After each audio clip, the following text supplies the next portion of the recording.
Happy Saturday, everyone. So if you can't tell by my appearance, it's a bed day. Not a bad day, but a bed day. In the sense that, I don't have a ton to do today, and staying in bed and watching Netflix just sounds pretty cool.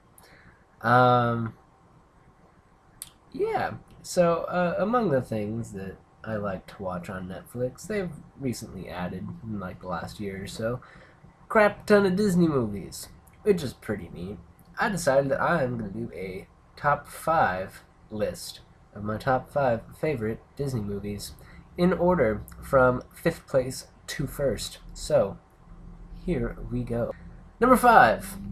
It's a good one. I think it's one we've all seen before. It's a little movie called Aladdin, starring Robin Williams as the genie. It's a good movie. It's a good movie. You should go watch it if you haven't seen it. If you haven't seen it, you should go watch it. If you have seen it, you should go watch it again anyways, because it's pretty damn good. Uh, follows the story of street rat Aladdin. Wants to get the girl. She's a princess. It's Romeo and Juliet complex almost. Bad guy Jafar is really just misunderstood if you've watched Twisted by Star Kid. He's trying to make the country a better place because the Sultan's kind of a quad. Aladdin gets tricked into getting this lamp for him, but really he ends up with the lamp and controls a little genie. You rev the lamp, get 3 wishes, and then they all live happily ever after an amazing adventure. So go watch Aladdin. Number 4. This is an older one, definitely an older one, as are a few on this list, and it's one that I think, again, we've all seen at one point or another, but maybe not as much as like the Disney Renaissance era stuff. Robin Hood is my 4th favorite.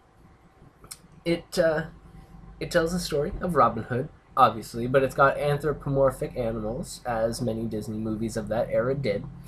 Got a fox as Robin Hood, a bear as Little John, and a lion as King John, who is just kind of a whiny crybaby who is jealous that his brother is actually king, but his brother is off at war, and he's kind of running the country his own way, which isn't a very good way because taxes are super high and everyone's poor and morale is low and everyone basically hates him.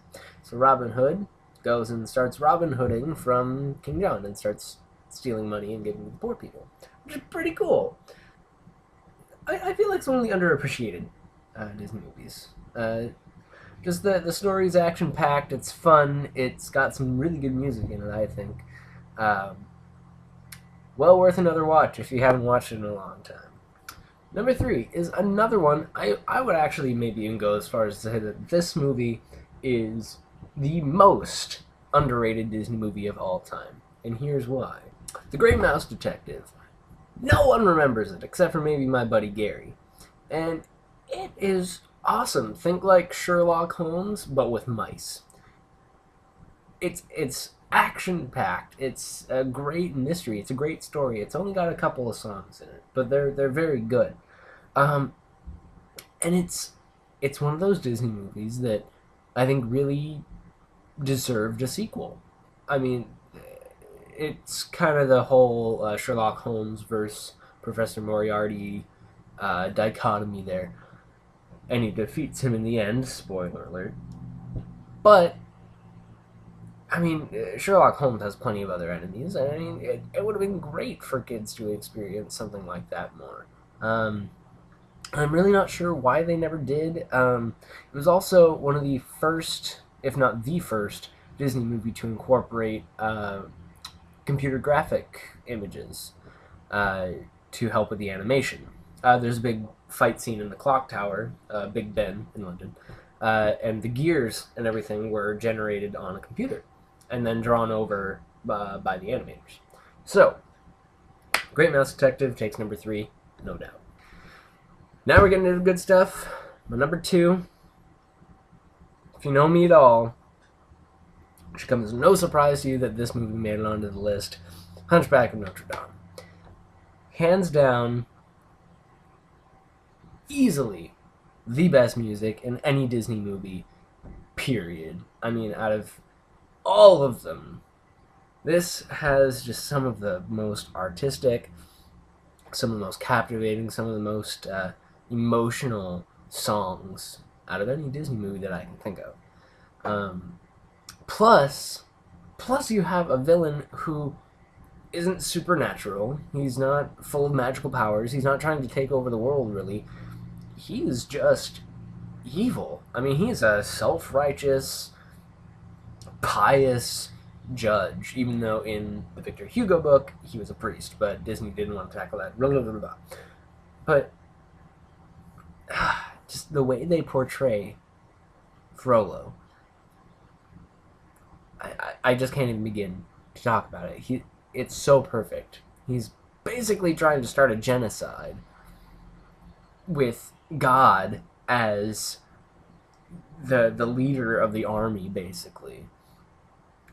That's messed up. I mean, that is dark for a Disney movie.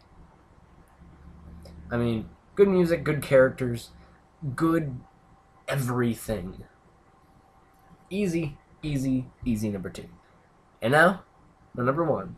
Again, if you know me at all, should come as no surprise. Beauty and the Beast is my number 1. It's been my favorite for a long time.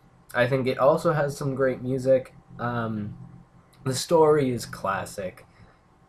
Belle is easily one of the best Disney princesses because she's actually got a good head on her shoulders, if not some small indications of Stockholm Syndrome. But it's a story about change and how just because you're in life a certain way doesn't mean you can't change later down the line with hard work and maybe some help. Also, it completely switches the idea of what it means to be a hero and what it means to be a villain.